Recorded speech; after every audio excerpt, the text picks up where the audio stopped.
handheld mic here. I don't know, are they on yet? Hello. So you have to share these, no microphone hopping. Right, the way this goes is you're going to get asked questions by the audience on the roving mic. So if you've got a question you want to ask, get your hand in the air straight away, and then we will try and get to you. First question. Who's going to end up on the iron throne? So we never get that question. We've never heard it before. Come on, who's going to ask the first one? Well, thanks for coming. Here we go, we've got one.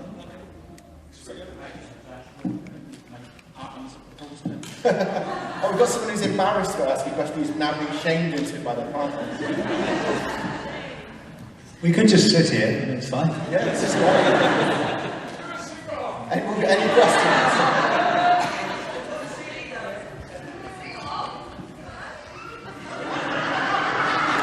We've actually got one. Right, first question.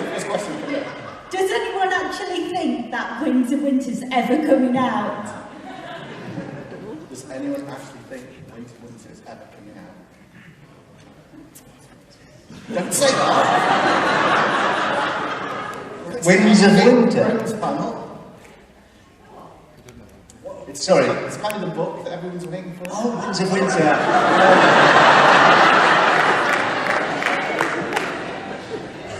They based some TV show on it, haven't they? I thought you said Winter, and I was like, oh, is that like the Game of Thrones the musical?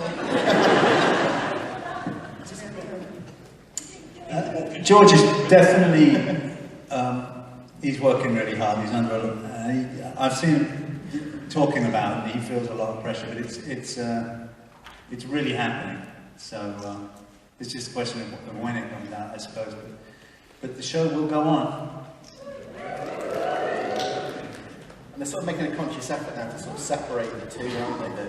The books and the TV series, so they're going to sort of almost go their separate ways. Is that right? I believe that they've got a really good relationship with George, Dan and Dave, and they've got free rein, but they also know the arc of where George is going.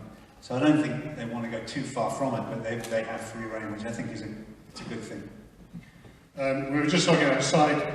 David and Dan have made it pretty clear that George has given them, as it were, the mountains they've got to get to, but has said he doesn't mind what route they take across the flatlands. So George is certainly involved, but we're waiting on the books now, and no going back. Jerome, when you got the script where you had the comments about Joffrey and there was no cure for being... It's your famous rude line that he said out loud once in a Q&A. I think that's one of the best lines in Game of Thrones ever. Did you know that that would be a brilliant line to deliver? Did you punch the air when you read what you were going to be saying? No, I can't say I did punch the air. No, I mean, I feel so... I'm so lucky and blessed to be in Thrones, but also to be playing that character because Dan and Dave have chosen to. I think it's why he's still alive as well, is because he's kind of comic relief. So it's kept me going. There's some of that, and there's some more coming up in season 6 actually in some caucus. I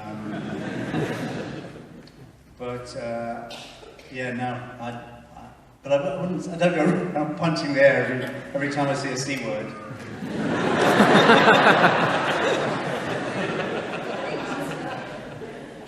I'll tell you a funny story though. He's getting ready to punch the air, I'm worried. There was one, I think it was the first season where I'm introducing Shay to Tyrion, and he says, "Where did you find her?" And I said, "Some ginger come around the corner." And no, so say that in character. It wasn't me because I don't swear. That's fine. But I read that, and I was really struggling with it because my brother, my beloved brother, kid brother, he's got red hair, and I just thought, "Oh God, Dan's not going to like that."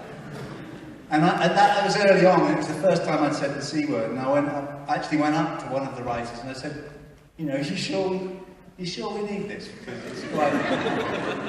it's quite strong. He said, oh, no, and it's is that all right, American? And we go, no, it's getting, it's getting accepted in America. It's okay. He said. So I said it, and I don't often hear from my brother. He's not like that. He doesn't bone me or anything. We're really close, but it's like when we see each other. And then when it came out 6 months later, I got a text, and all it says is ginger cocktail.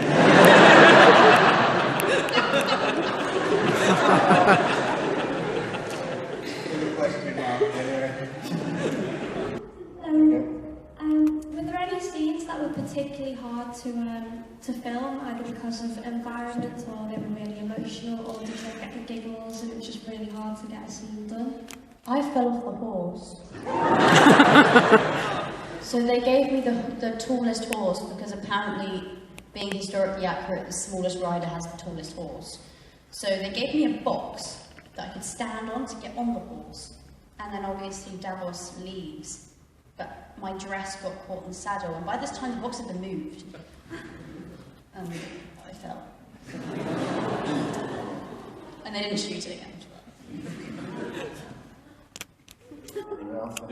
There was I've told the story before, so forgive me if you've heard. There's a kangaroo court that took place when Robert is pressed into demanding that the dire wolf that has bitten poor Joffrey gets put down. And so it's a fairly kind of hefty scene. But Sean, we were shooting in this barn with a stone floor, and they brought a brush in like a big sort of scrubbing brush to move the chalk marks for where you have to stand. You've got to get rid of those.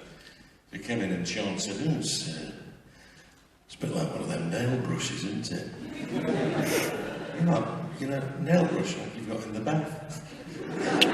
It's just the idea of Sean Bean having a nail brush in his bath. But Lena could not keep a straight face. I was saying to him, do you have a soap on a rope as well?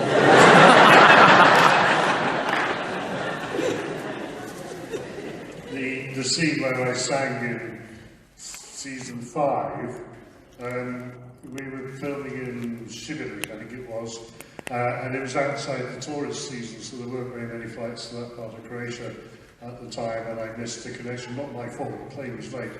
Missed the connection, and basically I was on the road for something like, I think 18 hours. And at one point I was so desperate I emailed David and Dan and said, I'm really stuck, I'm a bit worried about the singing scene tomorrow. Is there anything we can do about it? My subtext was, if you got a Learjet, would you now send it? And the reply I got was, if you're half as good as you normally are, you'd be twice as good as anybody else. That's not true for a start, but it was proper producer bullshit, it really was. It just wasn't what I wanted to do. I finally got to the hotel at 1 o'clock in the morning. There was a party going on, so it was about 3 o'clock when I got to sleep. 6 o'clock when I got up and whisked off the way to work, and then I had to sing. We have a phrase to talk about Doctor Theatre, it kind of carries you along when all else is gone. And I was carried along until about lunchtime with a completely dead finish. Anyone else going to go? Amusing tale? Yeah, I'm going to drop Sophie Turner in it now. Great. Sophie's not, she's a bit, this is coming out one. She is easy to work with, but she's very naughty in terms of making you laugh. So you will remember the scene where Sansa turns up at, was it the Dreadful or Winterfell? One of them. She turned up at Winterfell. And we're doing the line-up, the meet and greet, and there's nothing scripted, so we're, completely off script. So, Michael says, Michael says, this is Ramsay, and here's Walder. And Sophie stands there and looks me dead in the eye, and just sort of very quietly whispers, have you farted?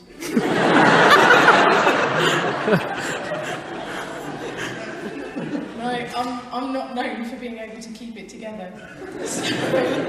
So that caused me a little bit of trouble. And then, you know, when your first comes over and says, oh, Jeremy would just like you to be a bit more sombre in this moment. Is that okay? Yeah, if Sophie can shut up. Do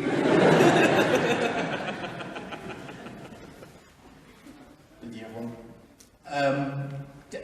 Quite a few scenes with Peter Dinklage were hard to...